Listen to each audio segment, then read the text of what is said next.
저는 요한복음을 읽으면서 지난날 성경을 충분히 연구하지 못하고 설교했던 시간들이 있었구나 자책되는 부분도 있었고, 이 부분은 바르게 전했구나 용기를 얻는 구절들도 있었습니다.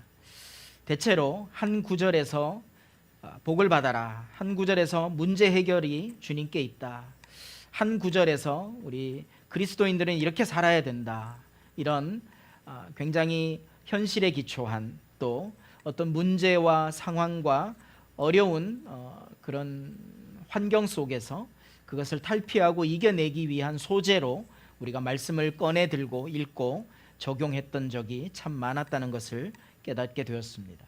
그러나 말씀을 볼 때마다 그 말씀이 가지는 본래의 의미는 그저 단순히 문제 해결이나 환경의 변화, 우리 삶에 조금 더 나아지는 정도가 예수께서 이 땅에 오셔서 십자가를 지시며 죽으시기까지 행하셨던 구원의 목적이었을까, 또 성경이 기록된 목적이었을까, 그렇게 의문을 가져보게 되었습니다. 그리고 말씀을 보면서 새롭게 눈에 들어오는 것, 새롭게 깨달아지는 것들이 너무나 많았습니다.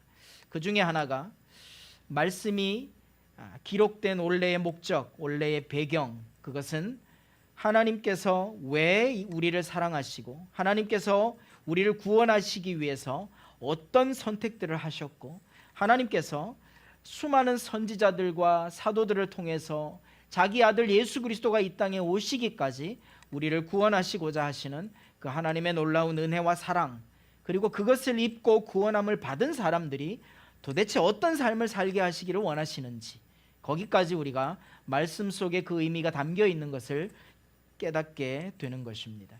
그래서 오늘도 말씀을 통해서 단순히 우리의 문제가 해결되는 것에서 말씀이 쓰여지는 것이 아니라 우리의 환경이 좀 더 좋아지는 것을 위해서 이 말씀을 우리가 활용하는 것이 아니라 정말로 이 말씀이 담고 있는 본래의 의미, 살아서 역사하시는 위대하신 하나님, 바로 그분이 수많은 선지자들의 손을 빌어 성령의 감동으로 기록하게 하신 바로 그 말씀이 오늘 나에게 어떻게 말씀하고 있는지, 무엇을 깨달으라고 요구하고 있는지 우리가 정말 면밀하게 들여다보는 은혜의 시간이 되어지기를 예수 이름으로 축원합니다.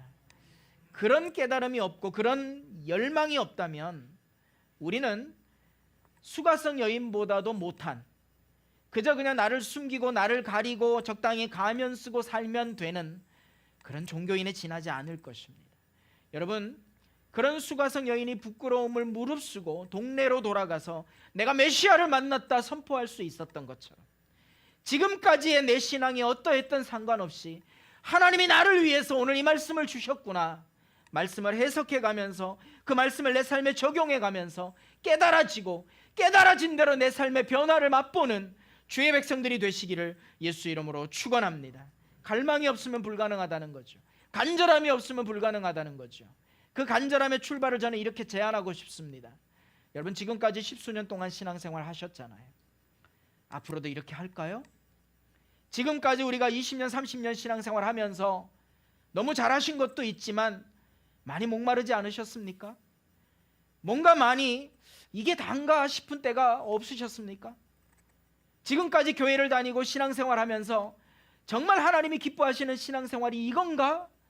그런 물음을 던져보신 적은 과연 없으십니까? 만약 있다면 그 목마름에서 시작하시기를 바랍니다.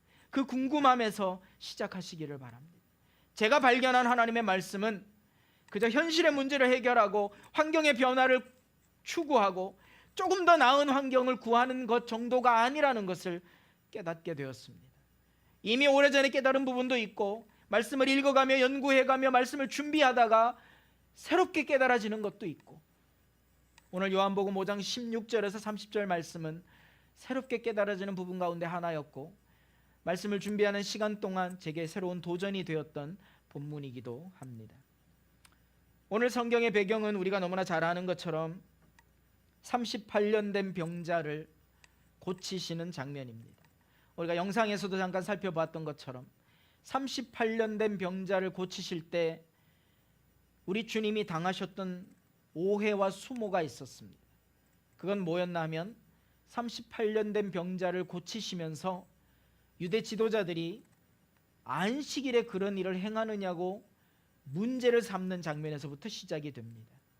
여러분, 우리는 우리의 신앙생활을 잘하기 위해서 어떤 약속을 하고 어떤 질서를 만들고 어떤 구조를 만들고 어떤 틀을 만듭니다. 너무나 당연한 작업입니다. 그거 필요합니다.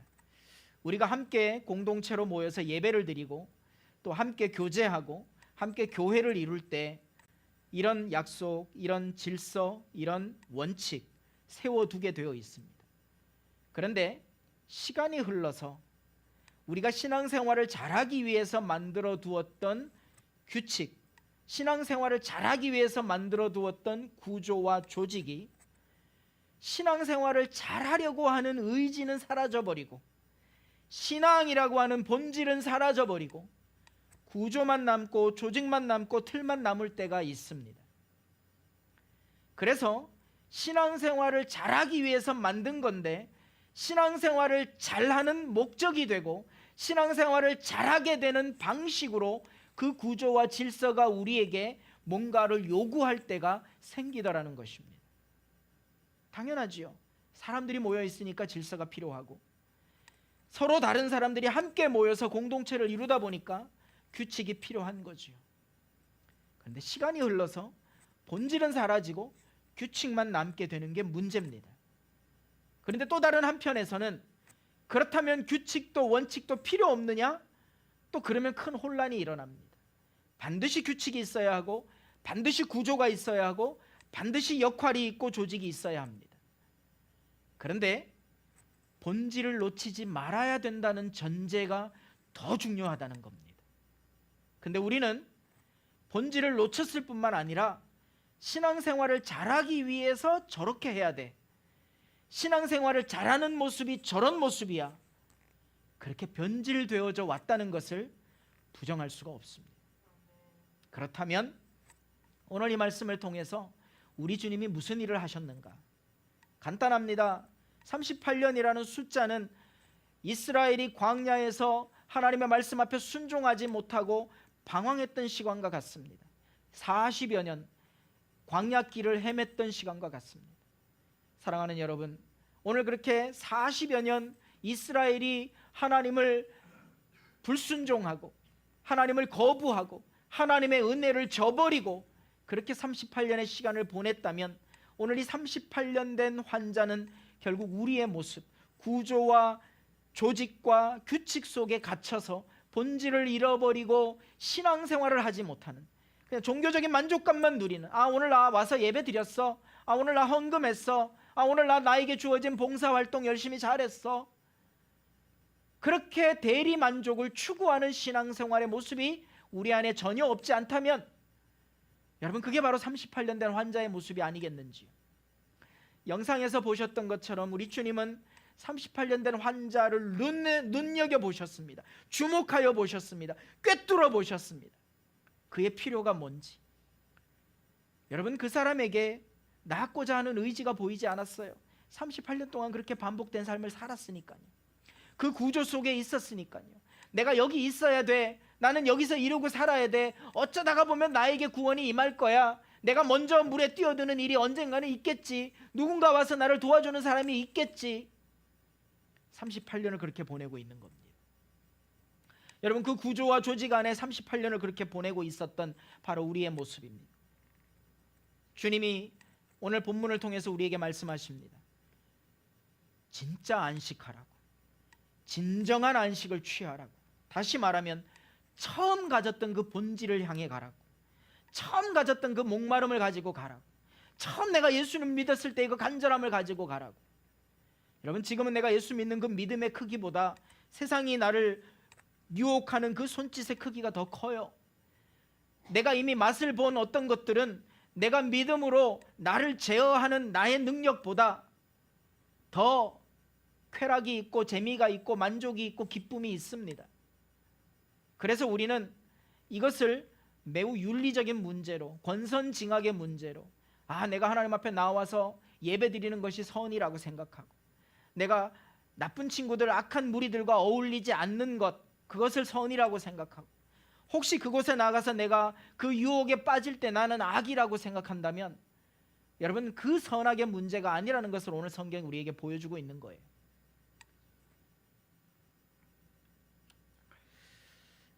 성경은 우리에게 얘기합니다. 안식과 안식일을 재정의하고 안식하라고 말씀하고 있습니다. 그것은 요한복음 10장 10절이 예수님이 오신 목적을 선명하게 보여주듯이 예수님은 양으로 생명을 얻게 하고 풍성하게 하시려고 이 땅에 오셨다고 말씀하신 그대로 생명에 관한 일인 것을 성경은 우리에게 말씀하고 있습니다.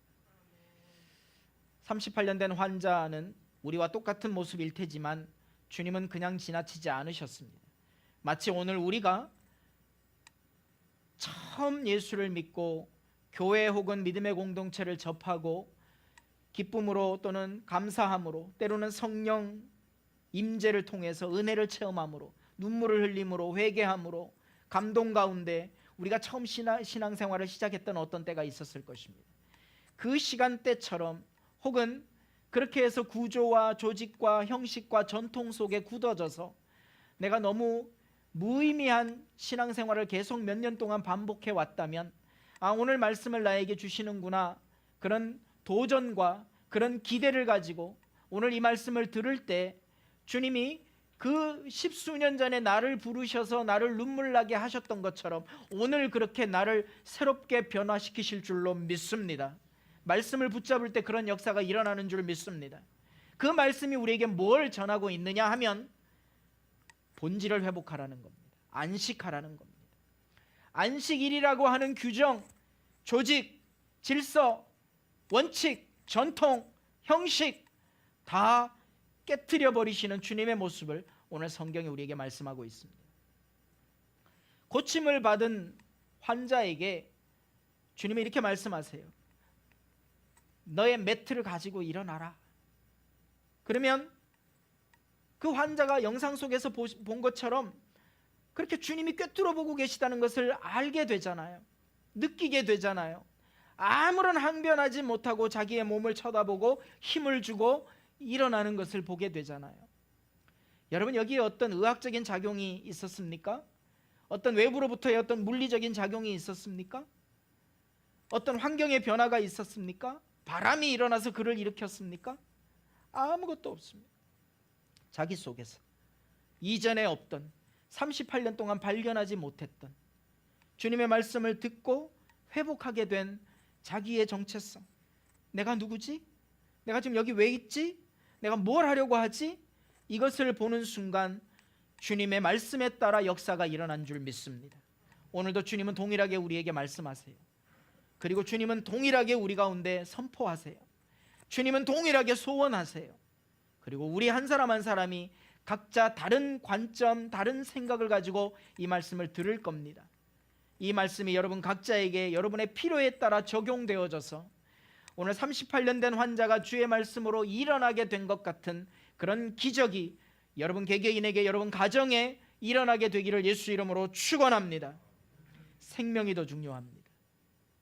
그리고 그 생명 살리는 일을 행하셨다고 주님은 순환을 당하십니다.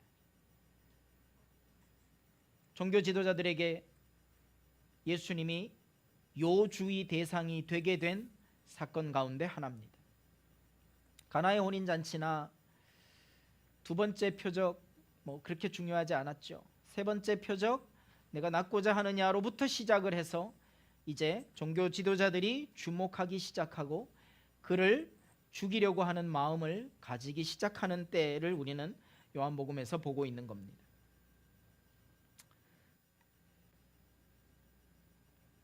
안식일에 그런 일을 하면 되느냐? 안식일이라고 우리가 정해놓은 구조와 조직 속에, 그 규칙 속에서 그런 일을 하면 되느냐? 규칙 위반이다,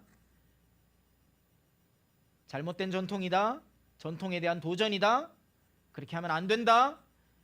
한결같이 유대 종교 지도자들은 예수님에게 얘기하고 사람들에게 세뇌를 시키고 있습니다. 절대 그렇게 하면 안 돼. 주일날 그렇게 하면 안 돼. 그런데요, 예수님은 안식일의 주인이 예수 그리스도라고 말씀하고 있습니다. 안식일에 생명을 구하는 것이 정말 중요하다고 말씀하고 있습니다. 여러분 한번 생각해 보실래요? 부모가 자녀를 사랑합니다. 안식일에 자녀가 웅덩이에 빠져서 허우적거리고 있습니다. 안식일인데 하고 지켜보고 있을 부모가 누가 있겠어요? 그런데 바로 그 부분, 생명에 관한 일이 더 소중하고 더 중요하다는 것을 예수님은 안식일이라고 하는 구조를 깨트리고 재정의하시면서 그 속에 본질이 있음을 알려주고 있는 겁니다. 유대인들에게 안식일은 굉장히 중요합니다. 오늘 본문이 기록된 배경 속에 이해를 돕기 위해서 유대인들이 지금까지 지켜오고 있는 안식일에 대한 삶의 방식들을 좀 소개하려고 합니다. 제가 아는 분이 3년 동안 이스라엘에서 공부를 하시면서 이제 유대인들과 이웃해서 살아가셨답니다. 근데 어느 날 안식일인데 초인종 소리가 들려서 이렇게 나가보니까 자기를 좀 도와달라는 거예요. 이제 문을 열고 닫는 것 정도는 괜찮은데 이 사람들은 전기 스위치 버튼을 올리거나 또 엘리베이터 층 버튼을 누르거나 이런 모든 것들이 다 행동, 안식일을 위반하는 그런 행동으로 여겨지고 살더라는 겁니다. 노크를 하길래 나가서 보니까 도와달라는 거예요. 뭘 도와줄까 하고 따라 들어갔더니 자기 집에서 전기 조명 스위치 좀 올려달라는 거예요. 유대인들은 그것까지 안 하는 사람들인 거죠. 삶의 방식이더라고요. 어떤 건물에 들어가면 엘리베이터가 있습니다. 엘리베이터 뭐 고층도 있고 저층도 있겠죠. 엘리베이터 버튼을 누르는 것도 일이라고 인식하는 유대인들의 삶이더라는 겁니다. 그래서 안식일 엘리베이터가 건물마다 큰 건물에는 있다고 해요. 작은 건물은 뭐 따로 있지는 않겠죠. 그게 그렇게 가동이 되겠죠. 어떻게 가동이 되냐면 1층에서 열리고 닫히고 2층에서 열리고 닫히고 3층에서 열리고 닫히고 자동으로. 사람들이 누가 버튼을 누르지 않는다는 거예요. 자동으로. 그게 안식일 엘리베이터라는 겁니다. 그래서 이 버튼 누르는 것까지도 하지 않으려고 하는 바로 그런 유대인의 경건 위주의 삶의 모습을 보게 되는 거죠. 자, 그런 전통을 가진 사람들이니까 그들에게는 이 환자, 38년 된 환자가 매트를 들고 일어나 걸어가는 안식일에 이 엄청난 위반된 모습을 보고 분노하고 두려워하고 그 어떤 관습과 전통에 의해서 벌벌 떨고 있는 거 아니겠습니까? 그때 예수님이 말씀하신 거예요. 안식일의 주인은 나다. 나는 생명 때문에 왔다. 할렐루야. 여러분, 주님이 이 땅에 오셔서 우리에게 말씀하시고 우리를 구원코자 하시는 핵심은 그런 구조와 전통이 필요하지만 그 필요한 건 분명히 인정해요. 제가 어렸을 때 그런 방식으로 자라났고 그것이 지금은 도움이 되기 때문에 그렇습니다. 그때는 그렇게 주일날 돈 100원 쓰는 게 불가능했어요. 부모님이 이렇게 100원 헌금하라고 주시는 거 외에는 그때는 100원 그러니까 되게 우스우시죠. 제가 주일학교 때 우리로 말하면 키즈 시절에 주일학교 헌금이 100원이었습니다. 더 재밌는 건요. 제가 참 나쁜 아들이었는데요. 그 100원을 가지고 오락실에 들어가서 50원 바꿔서 50원 가지고 갤러그를 하고, 갤러그라는 게임 아세요 혹시? 그걸 하고 한참 하다가 예배 시간 늦어서 이제 하다 말고 뛰쳐들어가서 남은 50원으로, 그때는 헌금이 이렇게 헌금 주머니에 넣는 게 아니고요, 누가 얼마 하는지까지 다 적었어요. 그것도 출석부에, 공과 공부 시간에 선생님이 출석부에 출석 체크하고 요절 암송 체크하고 헌금 체크하는데 체크만 하면 되지 50원 이렇게 적어놨어요. 그렇게 신앙생활하면서 자랐던 기억이 납니다. 그런데 지금은 그것이 구조였고 규칙이었지만 저에게 좋은 기능으로 남아있기도 해요. 그래서 아까 전제했죠. 없으면 혼란이 생기겠죠. 필요는 하겠죠. 본질을 놓치지 말아야 되는 거겠죠. 사랑하는 여러분, 그렇게 우리 주님은 안식과 안식일을 재정의하고 안식하라고 말씀하셨고, 그런 삶의 방식을 가진 유대인들 사이에서 안식일이 더 중요하지 않고 생명이 더 중요하다라고 하는 것을 분명하게 보여주셨다고 하는 것입니다. 두 번째로, 하나님 아버지의 가업을 계승하라. 왜냐하면 우리 주님이 하나님께로부터 보고 배우신 것을 나도 행하고 있다라고 말씀하고 있거든요. 주님이 이 땅에 오셔서 사람들을 살펴보니까 내가 이런 일을 해야 되겠구나. 하나님이시니까 스스로 결정할 수 있잖아요. 하나님이시니까 얼마든지 하실 수 있잖아요. 그런데 그렇게 하지 않으셨다고 성경이 얘기하고 있습니다. 하나님이 보여주신 대로 내가 할 거고 지금까지 해왔고 하나님이 말씀하시는 대로 내가 할 거야 라고 선언하시는 장면이 오늘 본문의 내용입니다. 그 출발은 뭡니까? 5장 17절인데요. 예수께서 저희에게 이르시되 내 아버지께서 이제까지 일하시니 나도 일한다. 하나님이 일하시니 나도 일한다. 자, 이 표현 속에서 오늘 이 성경이 기록된 배경을 살펴보지 않을 수 없습니다. 어떤 배경입니까? 가업 계승에 대한 배경입니다. 어느 날 은찬이가 아빠 배고파 라면 하나 끓여줘 그랬더니 굉장히 능숙한 솜씨로 라면을 하나 척 끓여가지고 왔어요. 제가 아주 맛있게 먹었습니다. 물론 좀 싱거웠습니다. 그런데 마음의 기쁨이 너무나 컸어요. 아, 그렇구나. 얘가 벌써 라면을 끓이네. 그리고 어떻게 라면 끓여? 엄마 아빠 없을 때 가스레인지 만지고 불 만지지 마라 그랬잖아. 그랬더니 아이가 그러는 거예요. 그럼 배고픈데 어떻게 해요? 엄마 아빠 없는데 먹어야 되는데 어떻게 해요? 그래서 더 야단치지 못하고 가만히 있었습니다. 이제 불 켜는 것도 알고 라면 끓이는 것도 알아서 되게 대견했고, 라면을 끓여주는데 그걸 받아서 먹는 제 모습을 보면서 참 감사했어요. 그런데 그 라면을 먹으면서 제가 뭘 깨달았냐면, 이거 라면 어떻게 끓였어? 그랬더니 아빠가 요리하는 거 보고 배웠어요. 아빠가 요리 좋아하는데 아마 나도 좋아하는 것 같아요.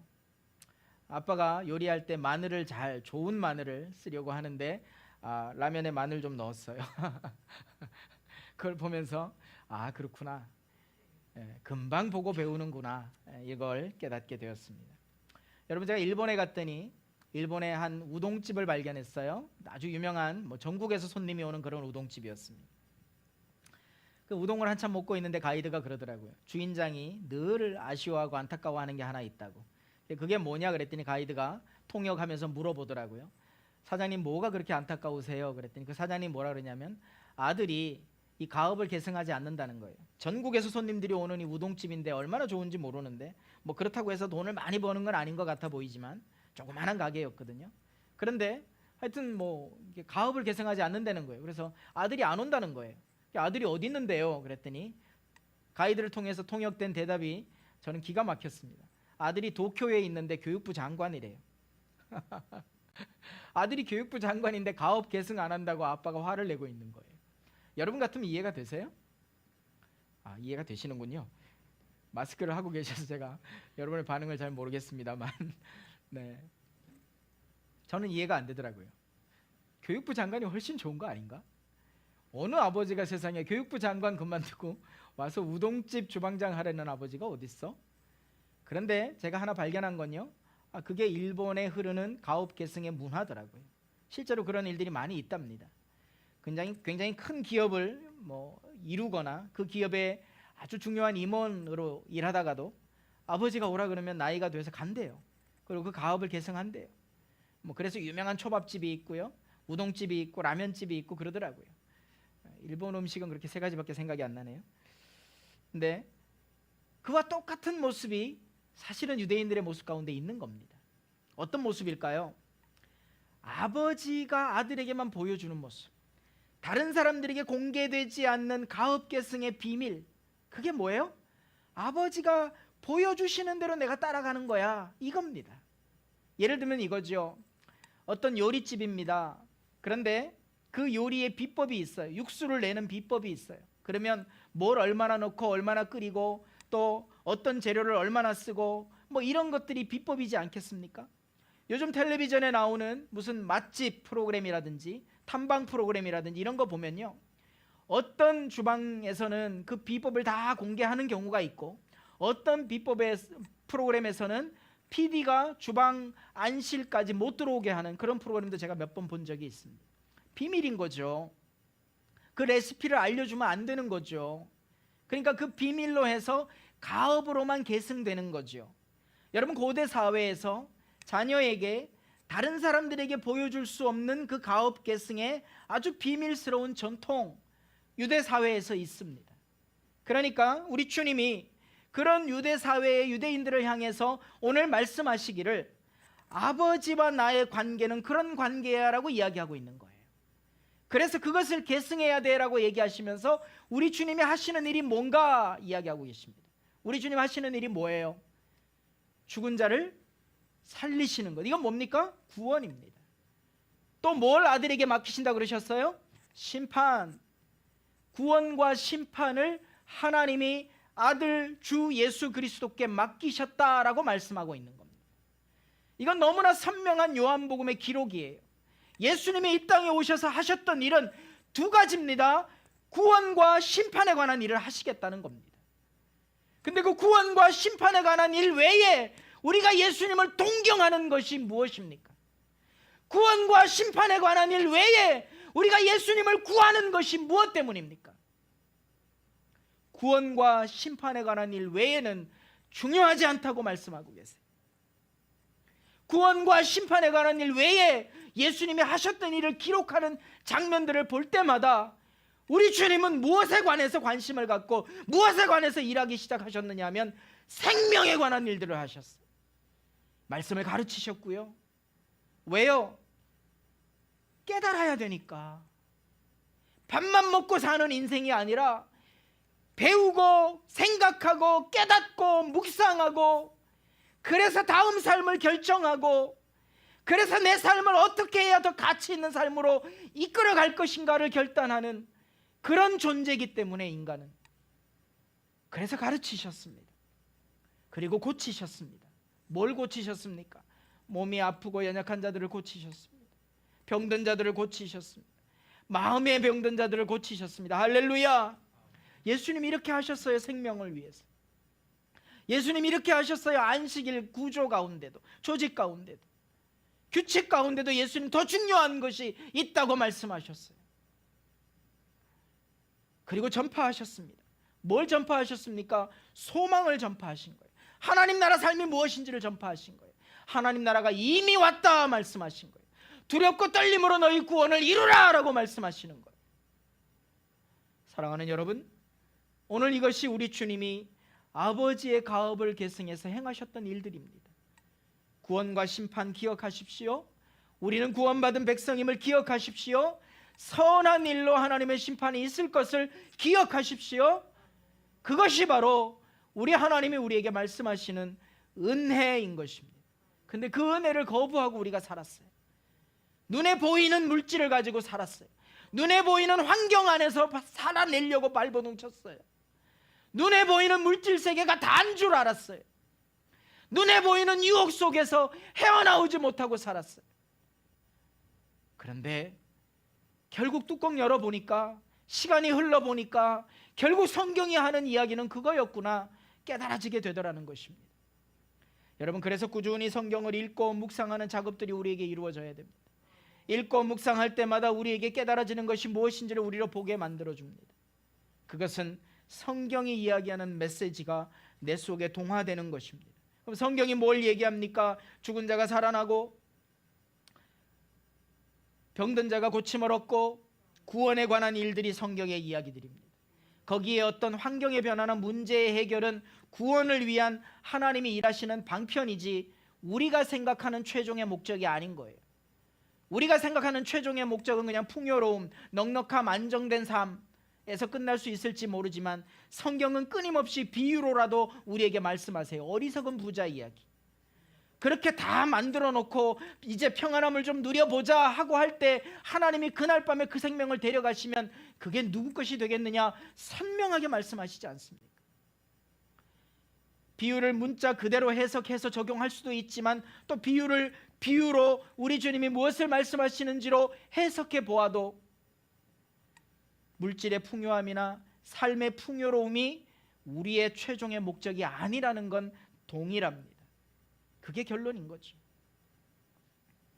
사랑하는 여러분, 그렇게 아버지의 가업을 계승하라고 우리 주님이 말씀하고 계시는 겁니다. 왜요? 아버지로부터 내가 계승받은 일들이 그런 일들이다 말씀하시는 데서 끝나지 않거든요. 모여있는 사람들에게 이야기하시잖아요. 더 놀라운 일을 볼 거야.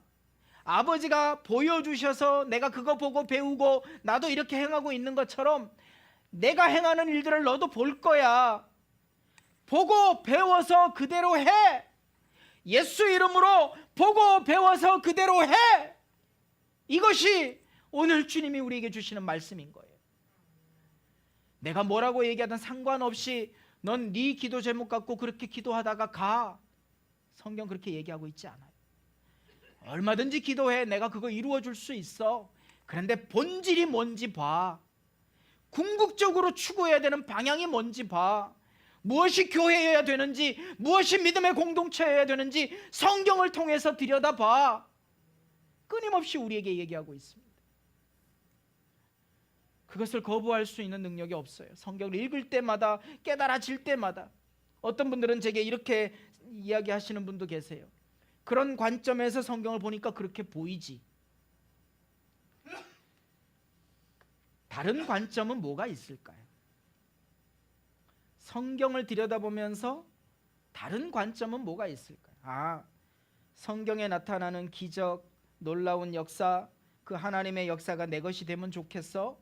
그래서 내가 풍요를 누리면 좋겠어. 그게 다른 관점입니까?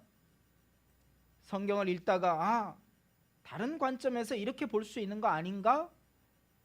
그런데 성경을 계속 읽어보셔요. 성경이 무엇을 얘기하는지 계속 보셔요. 성경이요, 이 세상의 수많은 베스트셀러처럼 우리가 읽으면 되게 좋고 감동적이고 뭔가 이렇게 도전이 되고 막 결심을 하게 만드는 수많은 베스트셀러처럼 그런 책들 가운데 하나입니까? 그래서 그런 베스트셀러 속에서 우리가 취할 수 있고 깨달을 수 있고 붙잡을 수 있는 어떤 결론, 거기서 딱 끝나는 성경입니까? 다양한 관점에서 볼 수 있고 다양하게 적용할 수 있지만 읽다 보면 결론은 하나더라는 거예요. 그 속에 하나님이더라는 거예요. 하나님이 하시는 말씀이 뭐인가 이더라는 거예요. 하나님은 우리에게 뭘 바라보고 권면하시는가 이더라는 거예요. 절대 어떤 중간에 끝나지 않습니다. 어떤 중간에 여기서 이제 됐어, 이제 이만큼 읽었으니까 됐고, 이만큼 성경 보고 묵상했으니까 됐고, 이제 이만큼 신앙생활 했으니까 됐고, 이제 이만큼 교회 섬겼으니까 됐어. 이제 하나님이 내가 죽을 때 천국으로 나를 인도하실 거야. 여러분, 성경에서 우리에게 무엇을 말씀하는지 더 끊임없이 묵상하고 더 읽고 더 들어가야 되는, 제가 우리 장 목사님 표현을 참 좋아하는 게 성경을 현미경처럼 들여다봐야 됩니다.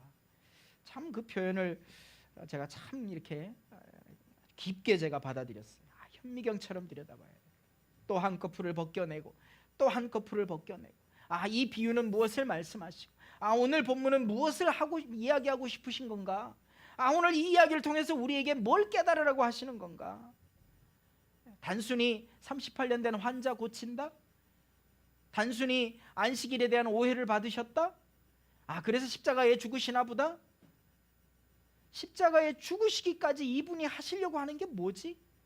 하나님이신 그분이 그 당시 종교 지도자들의 모함에 의해서, 군중들의 소요에 의해서 십자가에 못 박으시오, 십자가에 못 박으시오, 그거 다 정리 못 하셔서, 그 세력에 짓눌리셔서 못 이기셔서? 아니잖아요. 그럼 그분이 하시고자 하시는 말씀, 성경대로 사는 것, 아버지가 내게 보여주신 대로, 내가 너희에게 보여주는 대로 이렇게 살아라 하시는 것, 바로 그것이 오늘 성경에 담겨 있다는 사실 믿으시면 아멘 하시기 바랍니다. 그 담겨 있는 것들을 향해 한 걸음 한 걸음 달려나아가는 주의 백성들이 되시기를 예수 이름으로 축원합니다.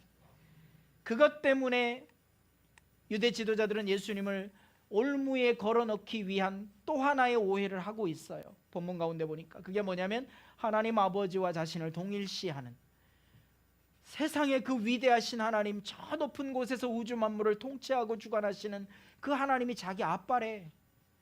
이런 이단이 어디 있어 세상에. 그런데 오늘 신약의 말씀을 읽고 묵상하는 우리 사랑하는 성도들에게는 그 하나님이 저 높은 곳에서 우리와 멀리 계시면서, 왜냐하면 참 적용하기도 쉬워요, 그죠? 하나님을 대면하면 죽는다 그러기도 했고, 하나님을 위대하신 분이고 놀라우신 분이니까 저 위에 계셔야 되는 게 맞잖아요. 그래서 당연히 생각도 안 하고 그렇게 받아들이고, 왜냐면 우리 안에는 기본적인 종교성들이 다 있기 때문에.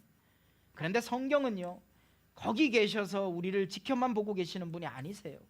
성경의 하나님은요, 우주 만물을 주관하시는 놀라우신 분이고 권능의 하나님이시지만, 집에 가면 우리 아이들이 저를 어떻게 부르느냐? 아빠!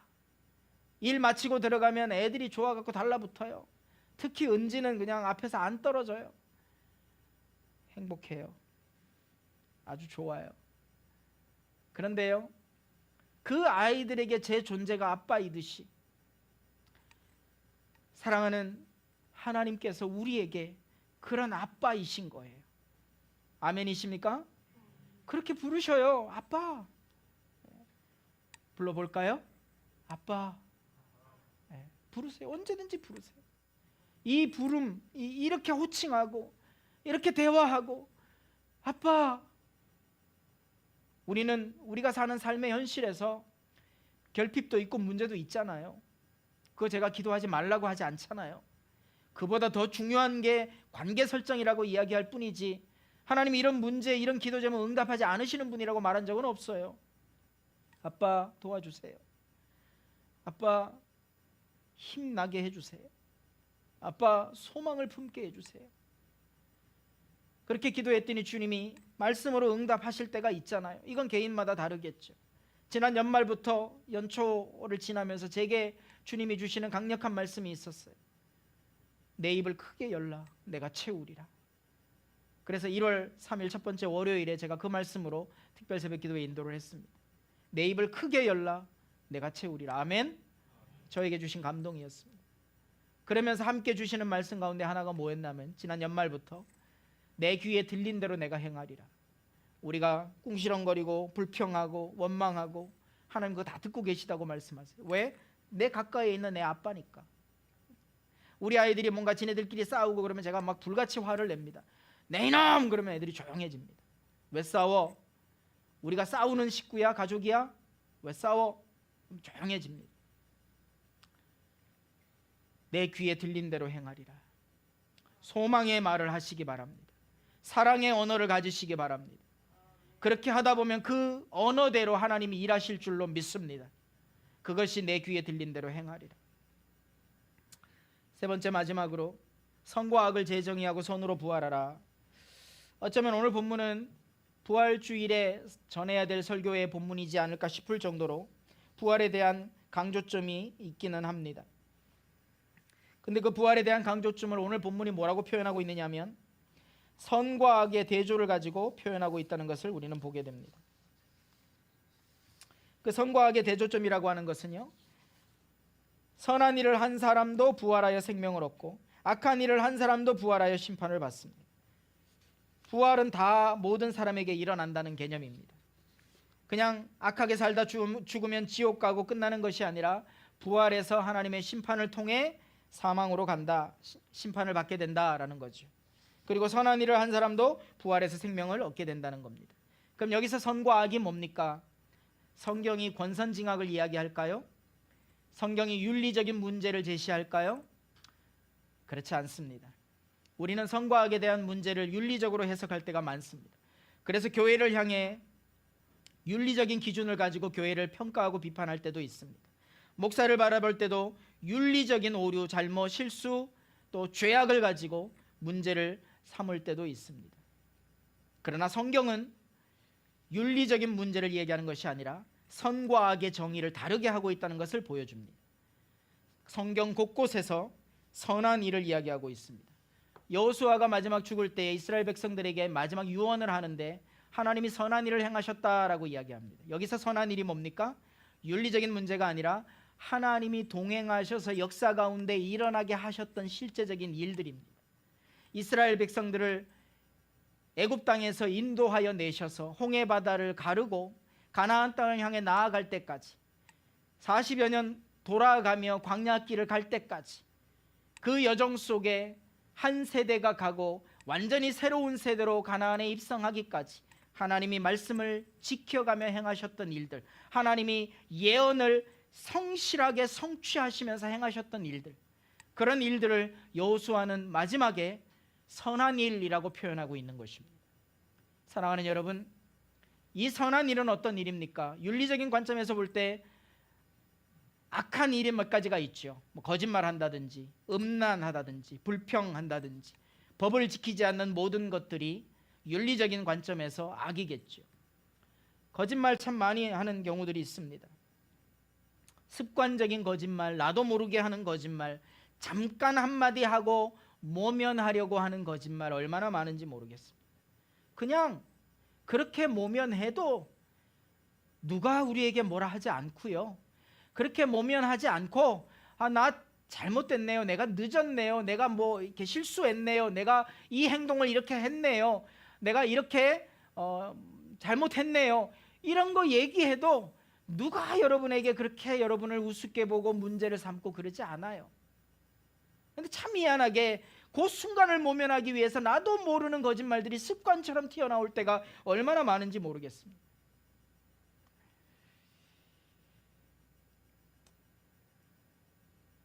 의식을 가지고 하지 않으려고 애쓰다가 때로는 무의식 가운데 거짓말을 할 때 얼마나 습관이 됐으면 그런 일이 벌어질까요? 자, 그런데 성경은 그렇게 선과 악을 하나님의 임재, 하나님의 동행, 하나님의 이끄심으로 구분하고 있다는 것을 성경이 말씀하고 있는 겁니다. 선은 하나님과 동행하는 겁니다. 선은 하나님과 함께 하시는 겁니다. 여러 번 제가 예를 들어 드렸습니다. 제가 못된 일, 나쁜 일을 하고 있는데 제 방에 은지가 쑥 들어왔습니다. 그러면 제가 그 일을 계속 할 수가 없죠. 왜요? 은지가 들어오는 걸 봤고 의식하기 때문입니다. 당연하죠. 당연합니다. 자, 그러면요, 주님이 내 안에 계신다. 주님이 내 안에서 주인 노릇하신다. 왜? 우리는 다 주님을 주인으로 구주로 영접한 백성들이잖아요. 주님이 내 안에 계신다. 그런데 내가 주님이 내 안에 계시는데 뭔가 잘못을 행한다. 가능해요? 둘 중에 하나는 거짓말이죠. 주님이 계시다는 걸 인식하지 못하는 거예요. 주님이 안 계실 리는 없어요. 주님 함께 하신다고 하면 주님은 함께 하세요. 내가 의식하지 못하는 거예요. 그걸 성경은 화인 맞은 양심이라 그래요. 양심도 자꾸 이렇게 지져지면 악의 습관으로, 죄악의 습관으로 자꾸 지져지면 자기가 잘못이라는 걸 몰라요. 그것이 악이죠. 그것이 악한 상태입니다. 그래서 주님을 인식한다고 한다면 우리는 그 자체로 선이라는 것을 배우게 되는 겁니다. 자, 말씀을 다 드렸습니다. 사랑하는 여러분, 오늘 우리 주님이 요한복음을 통해서 우리에게 말씀하시는 것, 오늘 이 말씀, 선과 악을 재정의하고 선으로 부활해라. 그래서 부활했을 때 하나님의 영광에 이르도록 부끄러움 가운데, 어두움 가운데 일을 가하는 것이 아니라 하나님의 영광에 이르도록 오늘 우리에게 주님이 말씀하고 계시다는 것을 깨닫고 주님 앞에 나아가는 사랑하는 성도들 다 되시기를 예수 이름으로 축원합니다.